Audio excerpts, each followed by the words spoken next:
మాసిన బట్టలు, అట్టలు కట్టుకుపోయిన జుట్టు, రోడ్డుపైనే జీవనం. ఎవరైనా జాలిపడి కాస్త అన్నం ముద్ద పెడితే ఆ పూటకి కడుపు నింపుకుంటూ బ్రతుకుతున్నాడు ఈ బిచ్చగాడు. ఎవరిని డబ్బులివ్వమని అడుక్కోడు, కేవలం భోజనం పెడితే చాలంటాడు. 15 ఏళ్లుగా ఆ బిచ్చగాడు అక్కడి జనాలకు అలవాటైపోయాడు. కానీ ఓ రోజు జరిగిన సంఘటనతో ఆ బిచ్చగాడు ఎవరో ఈ ప్రపంచానికి తెలిసింది. రోజు చూసే ఆ ఊరి జనాలంతా ఆ బిచ్చగాడి గురించి తెలిసి నోరెలబెట్టారు.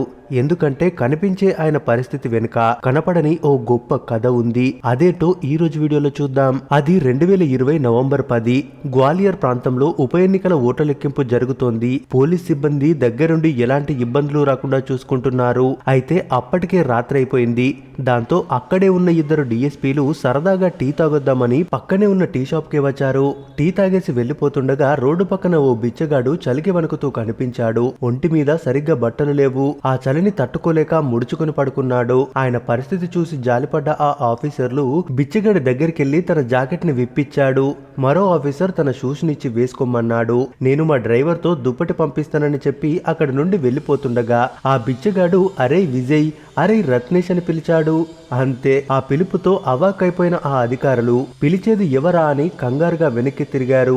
ఎదురుగా బిచ్చగాడు. అయినా వీడికి మా పేరెలా తెలుస్తుంది, వేరెవరైనా పిలిచారా అని చుట్టూ చూశారు.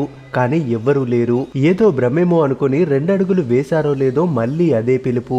ఆ చీకట్లో బిచ్చగాడి మొహం సరిగ్గా కనిపించట్లేదు వాళ్ళకి. పైగా మొహమంతా గడ్డం. ఇక వెంటనే ఆ బిచ్చగాడి దగ్గరికి వచ్చి, ఏరా మమ్మల్ని రే అంటున్నావు, మా పేర్లు నీకెలా తెలుసురా అంటూ కాస్త కోపంగా అడిగారు. అందుకు ఆ బిచ్చగాడు నవ్వుతూ, తెలుసురా, నువ్వు విజయ్, వాడు రత్నేష్ అంటూ వారి జాతకాలు మొత్తం చెప్పేశాడు. అదంతా విన్నాక గాని అర్థం కాలేదు ఆ బిచ్చగాడు కాదు, తమ బ్యాచ్ లోని సబ్ ఇన్స్పెక్టర్ మనీష్ మిశ్రా అని. ఆ చేదు నిజాన్ని తట్టుకోలేక ఆ ఇద్దరు ఆఫీసర్లు కంటతడి పెట్టుకున్నారు.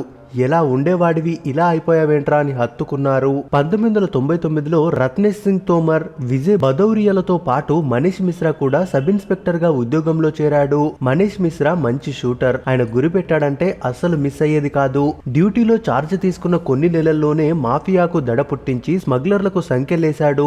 ప్రాణాలకు ఎదురొడ్డి మరీ ఆపరేషన్స్ చేసి డ్రగ్స్ ని అంతమొందించడంలో కీలక పాత్ర పోషించాడు. ఇలా తక్కువ టైంలోనే నేరస్తుల పాలిట సింహస్వప్నంలో మారిన ఆయన తప్పు చేయాలంటేనే దడ పుట్టేలా చుక్కలు చూపించాడు. అంతేకాదు తన సొంత డబ్బులతో ఎన్నో సేవా కార్యక్రమాలు కూడా చేశాడు. ఇలా డ్యూటీలో నిజాయితీగా పనిచేసేవాడు మనీష్ మిశ్రా. కానీ కుటుంబంలో కొన్ని కారణాల వల్ల మానసికంగా కృంగిపోయాడు. 2005 వరకు దతియా జిల్లాలో తన విధుల్ని నిర్వర్తించిన ఆయన క్రమంగా మానసిక పరిస్థితి దెబ్బతింది. ఉన్న జాబ్ పోయింది. ఎన్ని హాస్పిటల్స్ తిరిగినా ప్రయోజనం లేకపోయింది. పైగా ఇంట్లో నుండి పారిపోయేవాడు. కొన్నేళ్లు భరించిన కుటుంబం ఆ తర్వాత ఆయన్ని పట్టించుకోవడం మానేశారు. భార్య కూడా విడాకులిచ్చేసింది.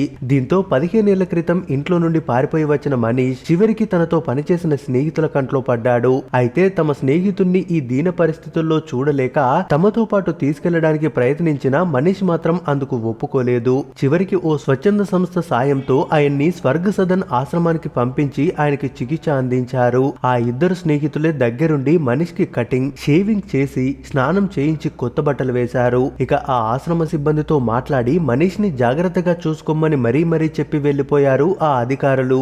ఆశ్రమమే అంతా చూసుకుంటుంది అని చేతులు దులిపేసుకోకుండా మనీష్ మళ్లీ మామూలు మనిషి అయ్యేందుకు అన్ని రకాలుగా ప్రయత్నాలు చేస్తున్నారు. డ్యూటీలో ఎంత బిజీగా ఉన్నా సరే మనీష్ తో కాసేపు గడిపి తమ పాత జ్ఞాపకాలను నెమరేసుకునేదే వాళ్ళకు రోజు గడవదు. మరోపక్క కుటుంబ సభ్యులు కూడా అందుబాటులో ఉండడంతో ప్రస్తుతం మనీష్ లో మార్పు కనిపిస్తుంది అంటున్నారు ఆ ఆశ్రమ నిర్వాహకులు. ఆయన పూర్తిగా కోలుకోవాలని మనసారా కోరుకుందాం. ఇది మనీష్ మిశ్రా కథ. అందుకే అంటారు, స్నేహానికన్నా మిన్న లోకాన లేదురా అని. మరి మీరేమంటారు? ఈ వీడియో గురించి మీ అభిప్రాయాన్ని కామెంట్స్ రూపంలో తెలియజేయండి. మరిన్ని ఇలాంటి వీడియోస్ కోసం మన ఛానల్ ని తప్పక సబ్స్క్రైబ్ చేసుకుని సపోర్ట్ చేయండి.